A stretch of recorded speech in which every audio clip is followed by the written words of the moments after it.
Michel Muslim! Filistin! Filistin! তুমি কার আমিকে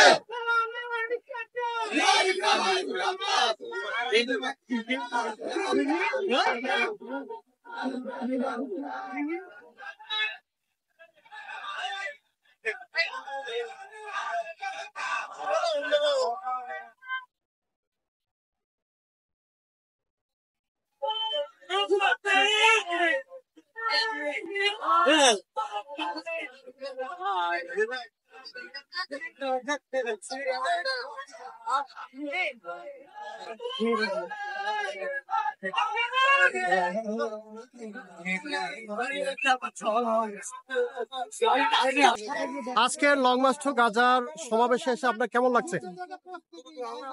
long March two Gaza এসে এখানে আসলে ভালো লাগার কিছু নাই, কারণ যে উদ্দেশ্যে আমরা আসছি এটা আসলে ভালো লাগার কোনো উদ্দেশ্য না। সারা পৃথিবীতে বিশেষ করে গাজায় মুসলিমরা যে নির্যাতিত, এটার পেছনে কারণ কি এটা জানার জন্য আসলে আমি সমস্ত মুসলিম ভাইদেরকে আমি আহ্বান জানাবো। আজকের সমাবেশ থেকে আমরা যে মহৎ উদ্দেশ্য নিয়ে বের হয়েছি, গাজাকে মুক্ত করে ছাড়ার ব্যাপারে আপনারা কতটুকু ভূমিকা রাখতে পারবেন? ভূমিকা রাখতে পারবো কি পারবো না সেটা হচ্ছে বড় কথা হলো ভূমিকা রাখতে হবে। এটা আমার জন্য খরচ, আমি একজন মুসলমান, এটা আমাকে করতে হবে। এখন যদি আমাদের হাতে জিহাদের ডাক চলে আসে, সেক্ষেত্রে এই বাংলার জমিন থেকে আসলে আমরা কত পার্সেন্ট জিহাদে যাওয়ার জন্য প্রস্তুত রয়েছে বলে আপনি মনে করেন? শুধু বাংলা না, সারা পৃথিবীর মুসলমান, সারা পৃথিবীর মুসলমান জিহাদ হোক, প্রোটেস্ট হোক, সবকিছুর জন্য প্রস্তুত। মুসলমান আমাদের ডেস্টিনেশন একটাই, আমরা আল্লাহর কাছেই ফিরে যাবো। ইন্না লিল্লাহি ওয়া ইন্না ইলাইহি রাজিউন, এতটুকু আমরা প্রস্তুত।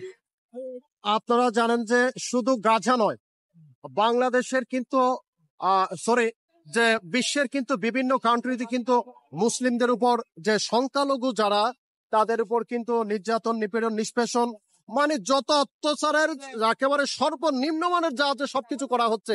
বিশেষ করে ইন্ডিয়া, রাখাইন এবং সে সাথে চাইনার যে আপনার উইগুর মুসলিমদের উপরে যে নির্যাতন করা হচ্ছে, এদের ব্যাপারে আমাদের আসলে আজকের বার্তা কি বার্তা দেওয়া রয়েছে? আমাদের এই বার্তা দিতে হবে যে পুরো পৃথিবীতে এত পরিমাণ মুসলিম, তবুও মুসলিমের উপরে কেন, কিভাবে এই নির্যাতন সম্ভব? এটার একটাই কারণ, সেটা হলো বর্ডারের মাধ্যমে পুরো মুসলিম বিশ্বকে ছিন্ন ভিন্ন করে টুকরা টুকরা দেশে বিভক্ত করা হয়েছে। আমাদের এখন যেটা দরকার সেটা হলো এই বর্ডার তুলে নিয়ে গোটা বিশ্বের মুসলিমকে এক হতে হবে।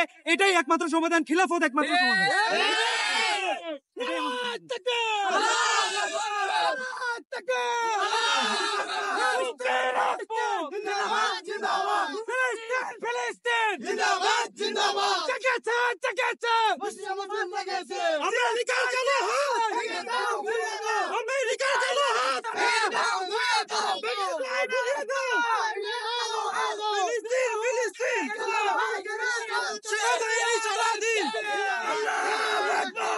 সেনাবাহিনী সারাদিন, ফিলিস্তিন ফিলিস্তিন, সেনাবাহিনী সারাদিন, আমেরিকার কালো হাত, আমেরিকার কালো হাত, সেনাবাহিনী সারাদিন, ফিলিস্তিন ফিলিস্তিন,